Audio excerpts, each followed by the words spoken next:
Thank you so much for joining us today. My name is Kate Appleman. I'm the Senior Clinical Director for Men's Treatment Services here at Caron.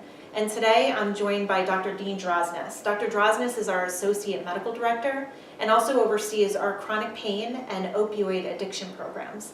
Thank you so much for being here with us. Thank you, Kate. Glad to be here. Dr. Drosnes is actually the perfect person to be with us today to talk about this common theme that happens so frequently in our country and that we see every single day here at Caron. And that is the progression from prescription medication use into drugs like heroin. And many times people don't really understand how that progression happens, but it does happen so frequently. It seems like a large leap. A prescription for opioid medication, maybe for acute pain, and then heroin addiction. How does that even happen? Yeah, it's an interesting concept, and I can't even begin to tell you how many people I've worked with who said, I wouldn't believe it myself if it hadn't happened to me. Oftentimes what happens is people who are prescribed opioid analgesics for a pain issue get prescribed them for a prolonged period of time, and many people on long-term opioid medications develop a tolerance to those medications, and so they need more. And the necessary doses to give them pain relief or relief from withdrawal, which is a sign of physical dependence, goes up and up and up. Eventually, many patients reach dangerous levels of opioid use, and their prescribers become concerned. They are taking the medications for too long, the doses that they are requiring are too high, and oftentimes patients will exhibit aberrant behaviors in their medication use. Physicians, especially physicians who are not really well versed in how to manage people with chronic pain and responsibly withdraw somebody from opioid medications, not uncommonly will just stop prescribing prescription opioid medications. They will just cut them off, so to speak. That presents a problem for the person on opioids in that they experience withdrawal, and the obvious solution to that is to get more opioids.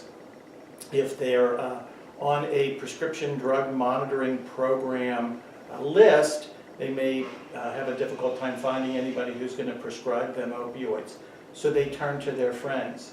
And they may have some leftover opioids which they share with the person, but it's very easy to purchase illicit opioids, and especially heroin. Heroin is plentiful and it is available very easily, unfortunately. It is also potent enough in this day and age that people can get adequate effect from heroin by snorting it. Oftentimes people who drew a line saying, I would never inject heroin, might consider using it because they can just inhale it or insufflate it nasally and get relief. And so that's what happens.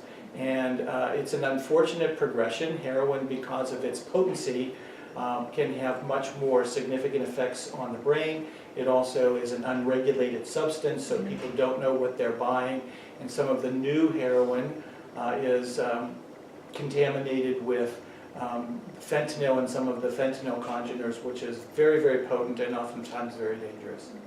So here's the person who was taking prescription opioids, now addicted to heroin. When they come in, they feel a good deal of guilt about what has happened, and what I try to encourage them to do is to just accept the situation, let us help them.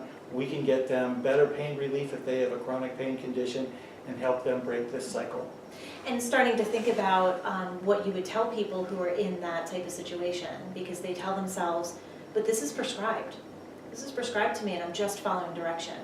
And then there's a piece of them that they know they need more. They know they want more. They know that there's that piece of them that is restless, irritable, and discontent when they don't have more. And the nevers, I will never do heroin, I will never snort it, I will never shoot it, ever. They start to live out slowly but surely those nevers, and the amount of shame that comes along with it is just significant.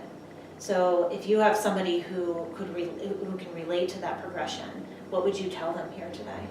Well, I would tell them that long-term use of opioids is very likely to lead to a scenario like that. It may just be a physical dependence, but it also may be addiction.